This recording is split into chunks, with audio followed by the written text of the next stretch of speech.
Assalamualaikum warahmatullahi wabarakatuh. Bapak Ibu, saudara-saudara sebangsa setanah air,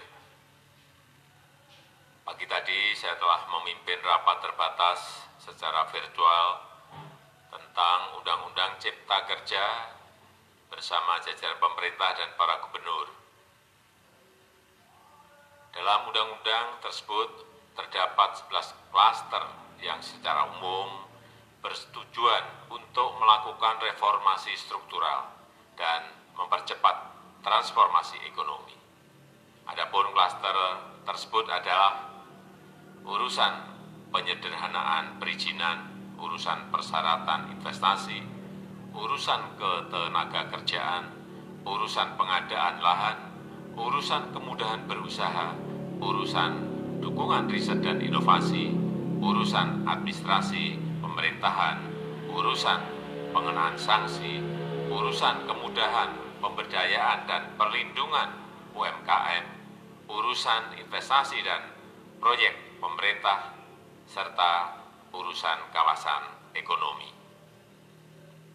Dalam rapat terbatas tersebut, saya tegaskan mengapa kita membutuhkan Undang-Undang Cipta Kerja. Pertama, setiap tahun ada sekitar 2,9 juta penduduk usia kerja baru, anak muda yang masuk ke pasar kerja, sehingga kebutuhan atas lapangan kerja baru sangat-sangat mendesak.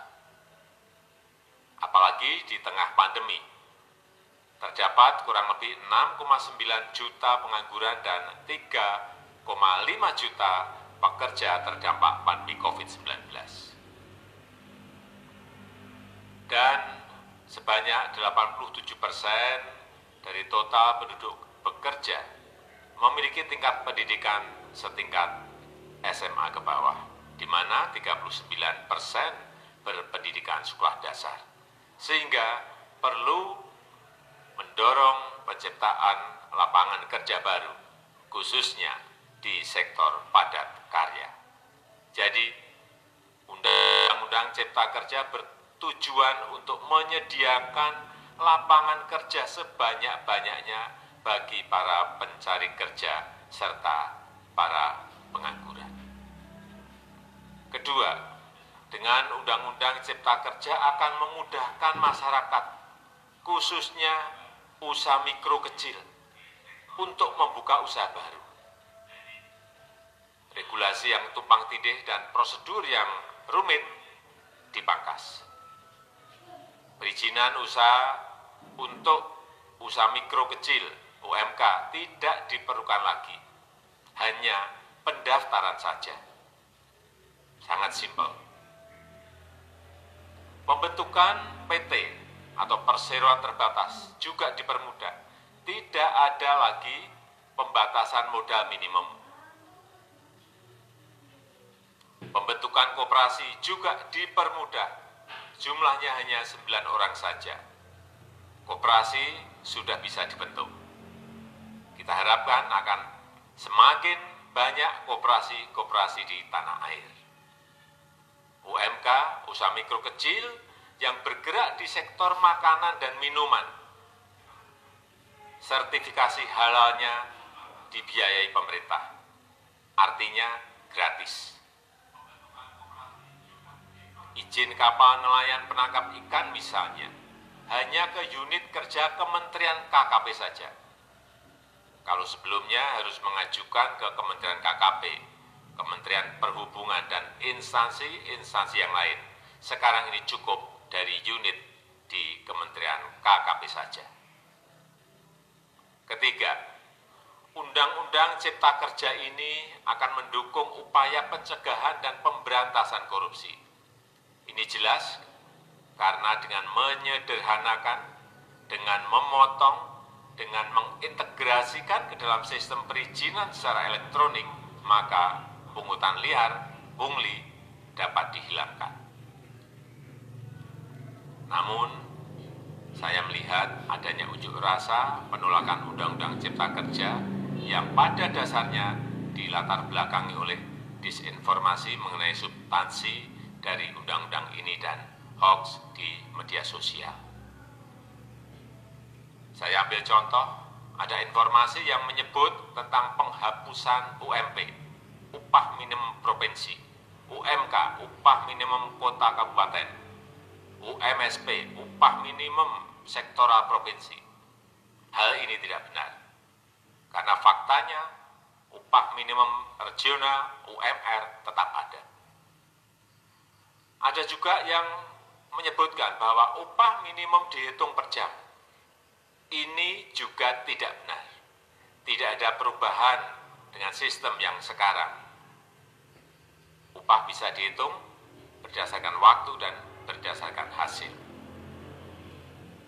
Kemudian adanya kabar yang menyebutkan bahwa semua cuti sakit, cuti kawinan, cuti khitanan, cuti baptis, cuti kematian, cuti melahirkan, dihapuskan.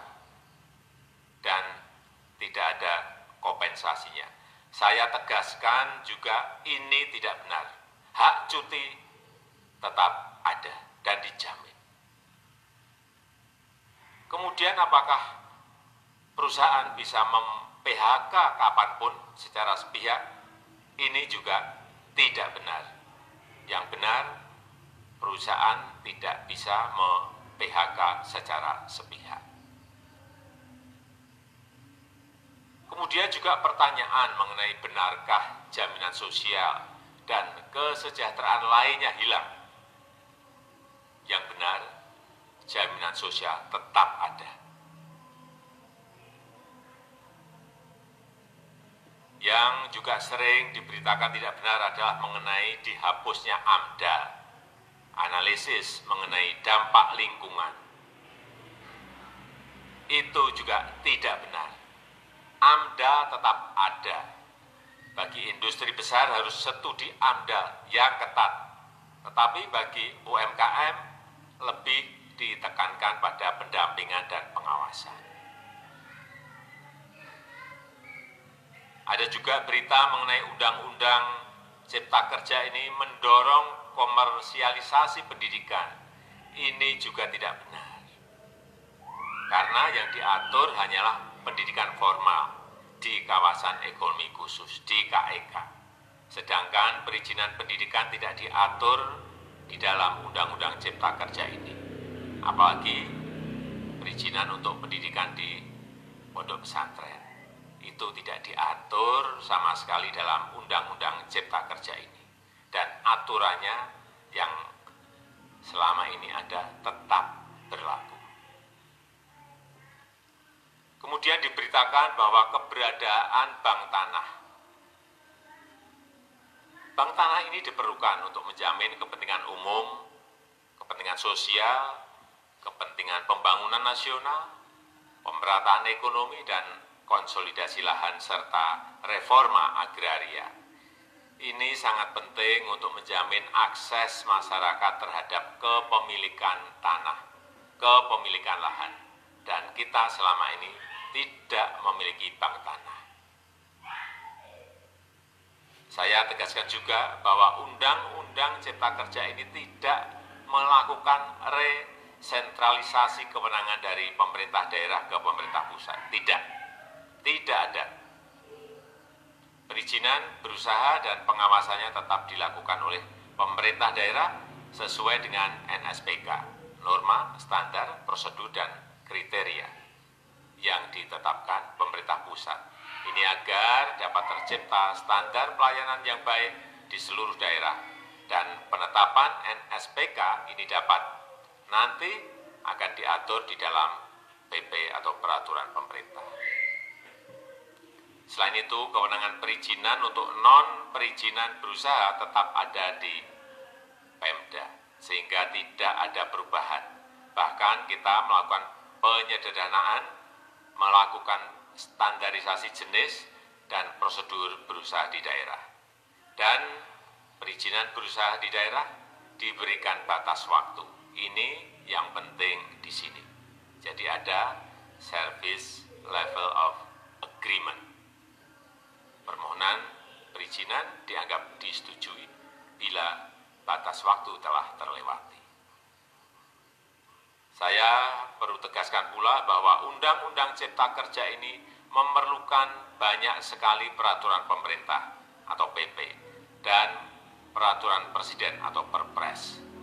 Jadi setelah ini akan muncul PP dan perpres yang akan kita selesaikan paling lambat 3 bulan setelah diundangkan. Kita pemerintah membuka dan mengundang masukan-masukan dari masyarakat dan masih terbuka usulan-usulan dan masukan dari daerah-daerah. Pemerintah berkeyakinan melalui Undang-Undang Cipta Kerja ini jutaan pekerja dapat memperbaiki kehidupannya dan juga penghidupan bagi keluarga mereka. Dan kalau masih ada, jika masih ada ketidakpuasan terhadap Undang-Undang Cipta Kerja ini, silahkan mengajukan uji materi atau judicial review melalui MK, Mahkamah Konstitusi. Sistem ketatanegaraan kita memang mengatakan seperti itu. Jadi, kalau masih ada yang tidak puas dan menolak, silahkan diajukan uji materi ke MK. Saya rasa itu yang bisa saya sampaikan pada kesempatan yang baik ini. Terima kasih.